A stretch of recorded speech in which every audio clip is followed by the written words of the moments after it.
Tollywood hero Mahesh బాబుకు ED నోటీసులు అందటం రెండు తెలుగు రాష్ట్రాల్లో సంచలనమైంది.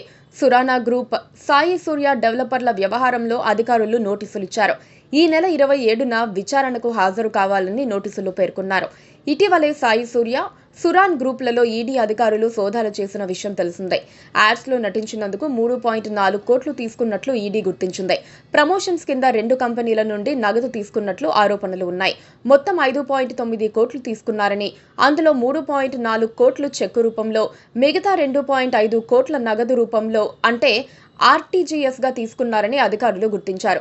దీనిపై ప్రశ్నించేందుకే మహేష్ బాబును ఈ నెల 27న హాజరు కావాలని ఆదేశించారు. ఇది పూర్తిగా మనీ లాండరింగ్ కేసు అని ఈడీ అధికారులు భావిస్తున్నారు. మహేష్ బాబుకు సురానా వారి బ్లాక్ మనీ అందిందని భావిస్తున్నారు. సురానా గ్రూప్ సాయి సూర్య డెవలపర్లలో ఈడీ అధికారులు చేసిన సోదాల్లో భాగంగా సికింద్రాబాద్ బోయిన్పల్లిలోని సురానా ఇండస్ట్రీస్ ఎండీ నరేంద్ర సురానా ఇంట్లో భారీగా నగదు పట్టుబడింది.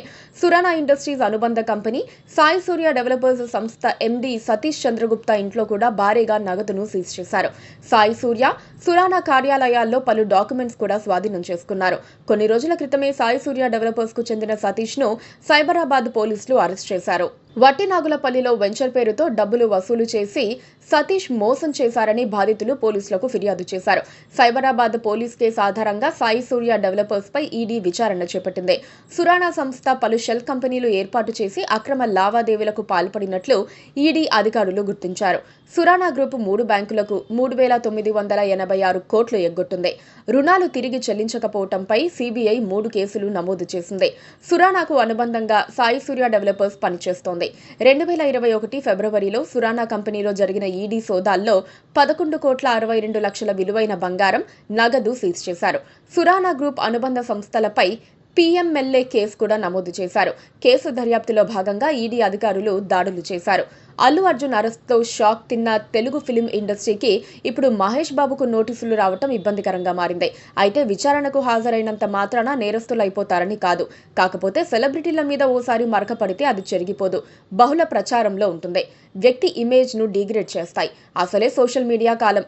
అసలుకు అడ్డగోలు కొసరు జతచేరి జనంలోకి నెగిటివ్ గా వెళ్తుంది. వాటికి ప్రచారం చేసినందుకు ప్రచారం చేశాడు, డబ్బు తీసుకున్నాడు, తప్పేముంది అంటారా? తప్పే. ఆ రియల్ ఎస్టేట్ సంస్థలు జనానికి అనుమతి లేని వెంచర్లలో ప్లాట్లు అమ్మారని, మల్టిపుల్ రిజిస్ట్రేషన్లు కూడా చేశారని కేసులున్నాయి. మరి ఈడికి ఏం సంబంధం అంటారా? ఆ సంస్థల లావాదేవీల్లో మనీ లాండరింగ్ ఇష్యూస్ ఉన్నాయి. అందుకే కేసులు. ప్రచారం కోసం ఆ డబ్బు తీసుకున్నాడు కాబట్టి ఈడీ తనను ఈ కేసుల్లోకి చేర్చింది. ఇది ఈడీ కోణం. మోసపూరిత సంస్థలకు ప్రచారం చేస్తే సెలబ్రిటీలు కూడా జవాబుదారీలే. ఒక రకంగా ఇది దాదాపు బెట్టింగ్ యాప్స్ ప్రమోషన్ వంటి నేరమే. నాకు తెలియదు అంటే చట్టం ఊరుకోదు. మహేష్ బాబును అరెస్ట్ చేస్తారు అని ప్రచారానికి కూడా ఓ కారణం ఉంది. హీరోలు మొహానికి రంగు వేసుకుని కెమెరా ముందు యాక్టింగ్ చేయటం తప్పితే డబ్బు లావాదేవీల సంగతి పట్టించుకోరు. అన్ని వ్యవహారాలు పీఆర్ఓలు, ఆడిటర్లే చూసుకుంటారు. కాకపోతే అగ్రిమెంట్లపై హీరోలు సంతకం పెడతారు కాబట్టి వాళ్లే ఇరుక్కుంటారు. ఈడీ అడిగే డొంక తిరుగుడు ప్రశ్నలకు మహేష్ బాబు లాంటి వారు సమాధానం చెప్పలేరు.